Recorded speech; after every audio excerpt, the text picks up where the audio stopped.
क्यों हमारे साथ तिवारी साहब कनेक्ट है और सैनी साहब कनेक्ट है। आर तिवारी जी हैं और सैनी साहब में सबसे पहला रुख मैं जो है वो तिवारी साहब का करूंगा। आर तिवारी जी, 95 नाम आपकी पार्टी ने अनाउंस कर दिए हैं। किस प्रकार से टिकटों के बंटवारे को आप लोग देख रहे हैं और जो एतबार आप लोगों ने सिटिंग विधायकों पर किया है वो कितना कारगर साबित होता आपको नजर आएगा इस बार के विधानसभा चुनाव में? कितने आश्वस्त इन शॉर्ट में? आशीष, एक कांग्रेस का स्लोगन है, काम किया है दिल से कांग्रेस फिर से। जी, जिन विधायकों ने कांग्रेस के जननायक अशोक गहलोत का विकास का रथ और राहत शिविरों का रथ चलाया, हम ये मान करके चलते हैं कि हमारे कांग्रेस के वो साथी जिन्होंने घर घर में केंद्र की जो महंगाई बढ़ाने वाली नीतियां उनके खिलाफ में जननायक अशोक गहलोत का जो महंगाई को कम करने का जो एक रथ चला था उनको उन्होंने घर घर पहुंचाया। इसलिए हम चाहते हैं कि हमारा ये कांग्रेस का विधायक फिर वापस जाए जनता के बीच में और अपनी बात को दोहराए। काम किया तो वोट डालना, ये जुमलेबाज भारतीय जनता पार्टी के नेताओं को कोई वोट नहीं डालना। कांग्रेस के नेतृत्व ने हमने विश्वास किया है। मैं इन सारे प्रत्याशियों को बधाई देना चाहता हूं और फिर कह रहा हूं, राज नहीं बदल रहा आशीष, रिवाज बदल रहा है। ये 5-5 साल का जो ओसरे का कार्यक्रम बना रखा था राजस्थान की जनता ने, अब की बार फिर कांग्रेस की सरकार काम किया है दिल से। अशोक गहलोत जननायक ने जो राहत शिविर चलाए, जो गारंटियां दी, सामाजिक सेवा की, सोशल सिक्योरिटी दी, उसके ऊपर मोहर लगी है और हमने सारे विधायकों पर मोहर लगाई है। आशीष, मतलब आप अपनी जीत को लेकर कितने आश्वस्त क्यों हैं, सीधे तौर पर ये मैं आपसे समझने की कोशिश करूंगा। लेकिन सैनी साहब भी हमारे साथ कनेक्ट, साथ साथ में हमारे सहयोगी भी सुमित कनेक्ट हो गए हैं। सुमित, आपका भी स्वागत है। सैनी साहब, मैं आपका रुख करना चाहूंगा। एक वरिष्ठ पत्रकार के चश्मे से देखना बड़ा जरूरी हो जाता है, क्योंकि देखिए 95 नाम अनाउंस हो चुके हैं। अब बसपा से जो कांग्रेस में आए थे, जिनका विलय हुआ था, उनको प्रॉपर इज्जत मिली है, उनको प्रॉपर तवज्जो मिली है। 2 नाम आज फिर सामने आए, वाजिब अली, लाखन मीणा। किस प्रकार से देखा जाए इस सूची को, सैनी साहब? देखिए, सहमति की सूची है नंबर 1, और नंबर 2, जिन लोगों से आपने प्रोमिस किए थे कि आप अगर संकट के वक्त में हमारे साथ में हैं तो आपके हम गार्जियन हैं जी, तो वो बात पूरी कर दी। और उसके बाद में जिस तरह का माहौल बना है और जो प्रोग्राम है कांग्रेस पार्टी का, उस पर डिपेंड करता है कि वो कितना लोकप्रिय हो रहा है, कितना कहाँ तक असरदार होगा। और उस पर मैं अपनी राय देने की बजाय तो ये तो जनमानस देगा, उससे पता लगेगा। लेकिन ये सूची जो है वो सहमति की सूची है, जिसमें जो पहले भी थी वो भी सहमति की सूची थी और ये भी सहमति की। मैंने जो कांग्रेस के अंदर जो एक टेंशन था, वो टेंशन रिलीज हो गया। और अब जो 105 नाम उनको जो हासिल करने हैं, बनाने हैं, वो देखने पे पता लगेगा कि कैसा नए चेहरे कैसे हैं और पुराने चेहरे कैसे हैं और उनकी स्थिति क्या होगी। फिलवक्त जो कुछ है, मेरा ख्याल है कि सारा संतुष्ट करने वाला है। और जिनको रिपीट किया गया वो इस मायने में बेहतर थे, इसलिए रिपीट किया गया है। और जिनको काटा गया, काटा किसी का भी नहीं गया, वो उनका देवर ही लगता है। जिनका काटा गया उनको उनकी जगह दूसरे को दे दिया है, छोटे भाई को दिया है उनके। तो वो मुझे नहीं लगता कि इससे कोई टेंशन होगा। एक तौर पर देखा जाए तो मोतीलाल कोहली ही एक नया चेहरा है इस सूची में। सुमित? बिल्कुल तिवारी साहब, सवाल मेरा आपसे, मैं सर आपके पास भी आ रहा हूँ। तिवारी साहब, सवाल मेरा आपसे ये है कि क्या आप अशोक गहलोत जी भी जैसा कह रहे थे, कांग्रेस के तमाम नेता तो आज प्रेस कॉन्फ्रेंस करके एक एक कर बयान दे रहे थे कि हमने महिलाओं को लेकर घोषणाएं की, प्रियंका गांधी ने घोषणाएं की तो ईडी की रेड पड़ गई है। अब आपकी लिस्ट जारी हो गई, क्या उसके बाद भी संभावना लग रही है क्या कुछ और कार्रवाई बीजेपी की तरफ से, जांच एजेंसी की तरफ से हो जाएगी? और सवाल ये है सर आपसे तिवारी साहब कि करीब करीब 95 नामों की लिस्ट आ गई है आपके, 19 नाम आज जारी हुए हैं। जयपुर की कुछ सीटें बची हुई हैं अभी भी, कब तक वो नाम सामने आ जाएंगे? अब गुप्ता जी, जयपुर की जो 3 सीटें बची हैं, हवा महल, विद्याधर नगर जी, ये सीटें क्लियर हो जाएंगी 28 तारीख या 29 तारीख को। लेकिन मैं फिर कह रहा हूं कि भारतीय जनता पार्टी के जुमलेबाज देश के प्रधानमंत्री जो महिलाओं को सशक्तिकरण का वादा किया था, आज कांग्रेस ने 95 टोटल उम्मीदवार उतार रहे हैं उनकी 100 से ज्यादा की सीटें उन्होंने उतार दी है। हमारी महिलाओं के मुकाबले उनकी महिलाएं, हमने महिलाओं को ज्यादा प्रत्याशी बनाया। राजस्थान की आधी आबादी को कल झुंझुनू जिले में राजस्थान के जननायक ने जो महिलाओं को तोहफा दिया है, हमने वादा किया, गारंटी दी अशोक गहलोत जी ने। करीब 16 के करीब है हमारे प्रत्याशी। हाँ। और भारतीय जनता पार्टी के 106 उनमें उनके 16 हैं, तो हमारा प्रतिशत ज्यादा है। हम महिलाओं को आगे बढ़ा रहे हैं। और कल अशोक गहलोत जी ने जो गारंटी की 2 योजनाएं दी, उसमें भी महिलाओं का सशक्तिकरण है। हमारी उज्ज्वला बहनों को जो हम 500 रुपए का सिलेंडर दे रहे हैं, हमने वादा किया, गारंटी दी है, सरकार आएगी, हम 1,05,00,000 मेरी बहनों को जो परिवार की मुखिया हैं, उनको हम उज्ज्वला बहनों के जैसे 500 का गैस का सिलेंडर देंगे। और 1,05,00,000 महिलाएं जो परिवार की मुखिया हैं, उनको हम 10,000 रुपए सालाना। लेकिन आपको नहीं लगता कि तिवारी साहब, कुछ कैंडिडेट ऐसे हैं जो बीजेपी से आए, आपके यहाँ शामिल हुए और तुरंत उनको टिकट मिल गया, आपको नहीं लगता जो सालों से आपकी पार्टी में मेहनत कर रहे थे, उम्मीद में थे, आशा में थे कि भैया टिकट में तो कम से कम नाम आ जाएगा, नंबर आ जाएगा, उनकी आशाओं पे पानी फेर दिया है आप लोगों ने? शोभा रानी, हाँ, शोभा रानी कुशवाहा। शोभा रानी के अलावा कोई नाम बताएं आप? हाँ। शोभा रानी ने सरकार को बचाने का काम किया। अच्छा। शोभा रानी भारतीय जनता पार्टी की कुरीति और कुनीतियों के खिलाफ में संघर्ष किया।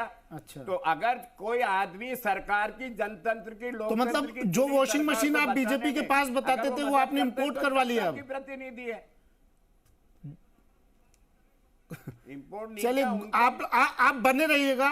गोविंद सिंह डोटासरा कुछ बोल रहे हैं, सीधा लिए चलते हैं।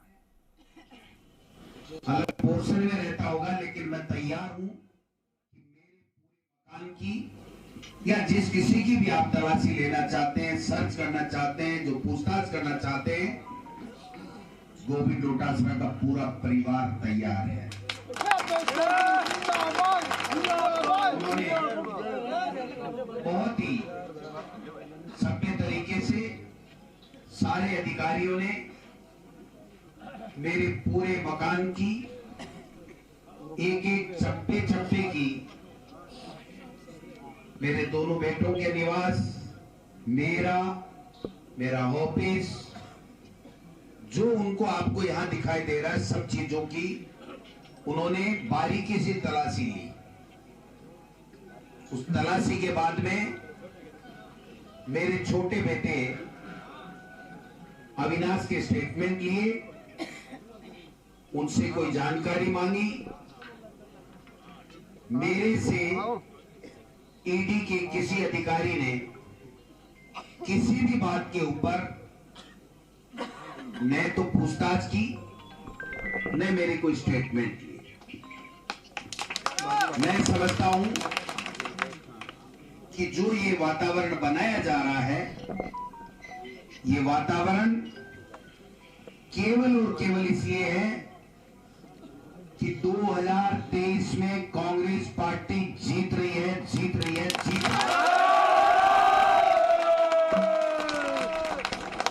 हम तुम्हारे साथ हैं। जो वातावरण तैयार किया गया, जो वातावरण ऊपर भारतीय जनता पार्टी के नेताओं ने तैयार किया, 2 साल से बड़ी तकलीफ में थे, चाहे वो किराड़ी लाल मीणा जी हो, चाहे वो राजेंद्र जी राठौड़ हो, चाहे वो गजेंद्र सिंह जी हो, चाहे वो सुभाष महरिया जी। गोविंद डोटासरा मुखातिब हो रहे थे अपने समर्थकों से, मीडिया से, और बता रहे थे घटनाक्रम कि क्या क्या हुआ पूरे दिन ईडी की इस कार्रवाई में। लेकिन हम चर्चा पे लौटेंगे। लाखन राम मीणा साहब हमारे साथ कनेक्ट हो गए हैं। मीणा साहब, सूची आ गई है, क्या प्रतिक्रिया?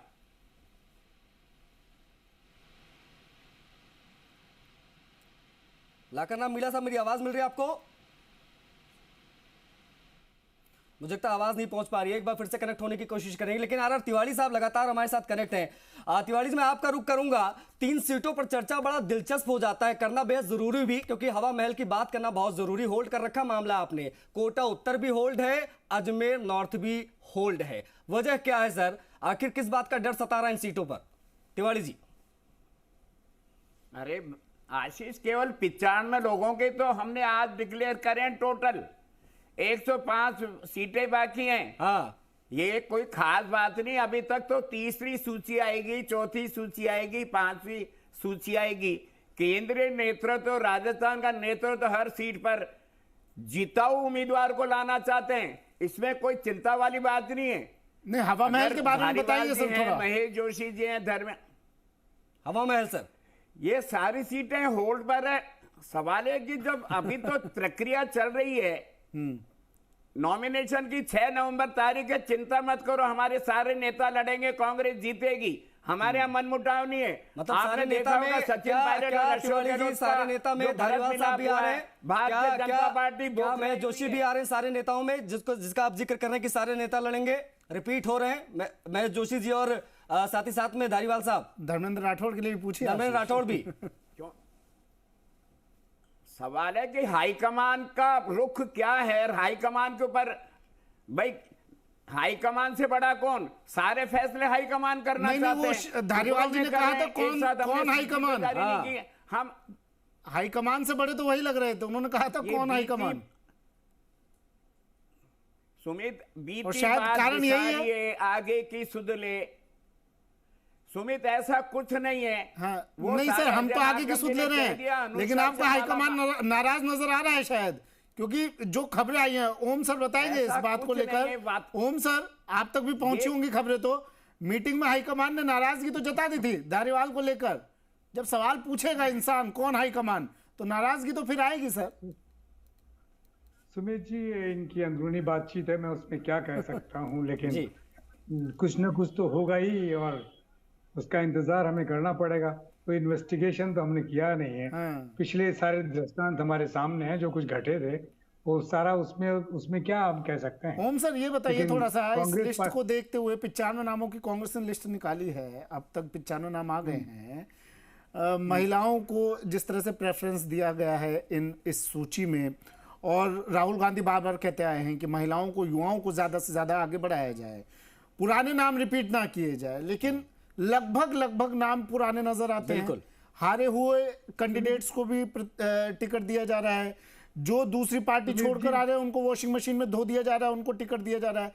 किस तरह से देख रहे हैं सर आप? ओम सर, मैं बता रहा हूँ, वही मैं बता रहा हूँ कि ये सारे जो आइडियल और जो ऐसे सवाल हैं जो बहुत अच्छे लगते हैं, ये पहले के हैं। और जब से इंडिया गठबंधन बना है और साथ साथ में एनडीए के साथ में खुला एक युद्ध प्रारंभ हुआ एक तरीके से कि इस देश में शासन कौन करेगा, इंडिया करेगा या एनडीए करेगा।